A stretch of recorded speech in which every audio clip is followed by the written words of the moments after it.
Dari metode restoratif justice tadi, pihak kepolisian harus melakukan kategori yang keempat.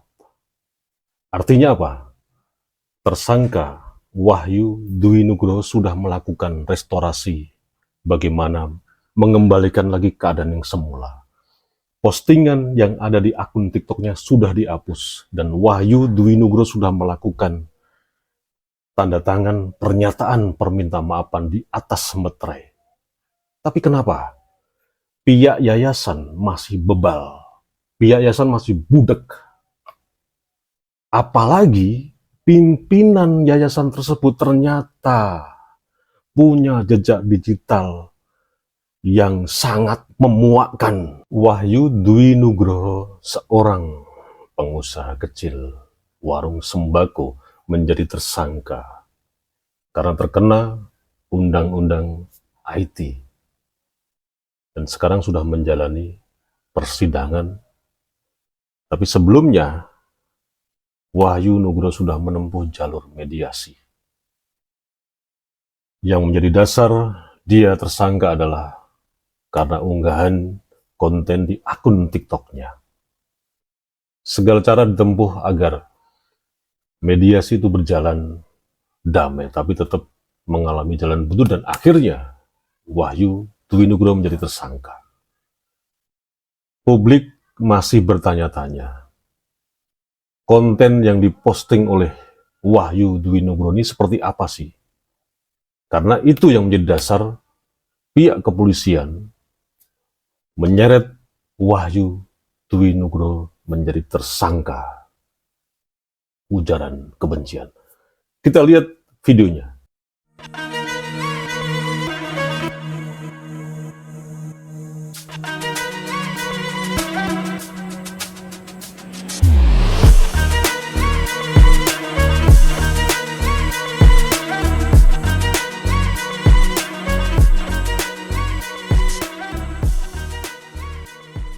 Kalau kita amati secara seksama postingan Wahyu Dwi Nugroho di dalam akun TikToknya, itu sebagai curhatan, karena caption yang ditulis itu hanya sebatas ya curhatan merasa dizolimi, apalagi spanduk yang ditulis secara lebar itu ditempel di samping tembok warungnya agar majelis taklim setiap kali melakukan kegiatan dilarang keras berbelanja di warung yang bukan milik orang anggota yayasan majelis taklim tersebut. Dan juga setiap kali ada kegiatan jalan di depan komplek itu portalnya ditutup.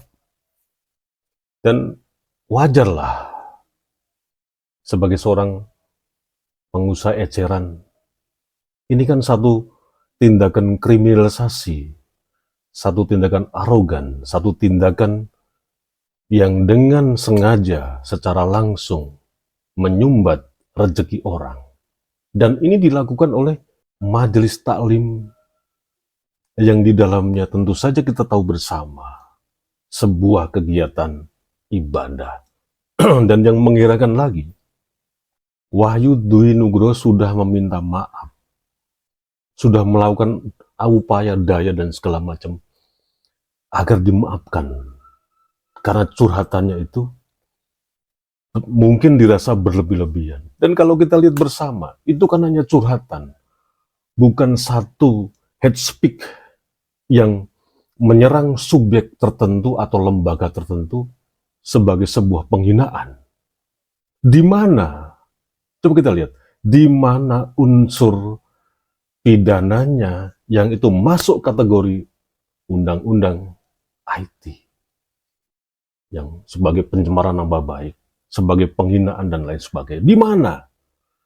Ini seharusnya pihak kepolisian harus fair dong, harus adil dong. Jangan karena hanya tekanan dari kelompok tertentu, dari tokoh tertentu, pihak kepolisian tidak bisa berbuat adil, tidak bisa berbuat imbang. Dan menurut pengacaranya, Wahyu Dwi Nugroho, seharusnya pihak kepolisian melakukan restoratif justice. Artinya, yang pertama, tersangka baru pertama kali melakukan tindak pidana. Yang kedua, tindak pidana hanya diancam dengan pidana denda atau diancam dengan pidana penjara tidak lebih dari 5 tahun. Yang ketiga, tindak pidana dilakukan dengan nilai barang bukti atau nilai kerugian yang ditimbulkan akibat dari tindak pidana lebih dari 2.500.000. Yang keempat, telah ada pemulihan kembali pada keadaan semula yang dilakukan oleh tersangka dengan cara-cara tertentu. Telah ada kesepakatan perdamaian antara korban dan tersangka.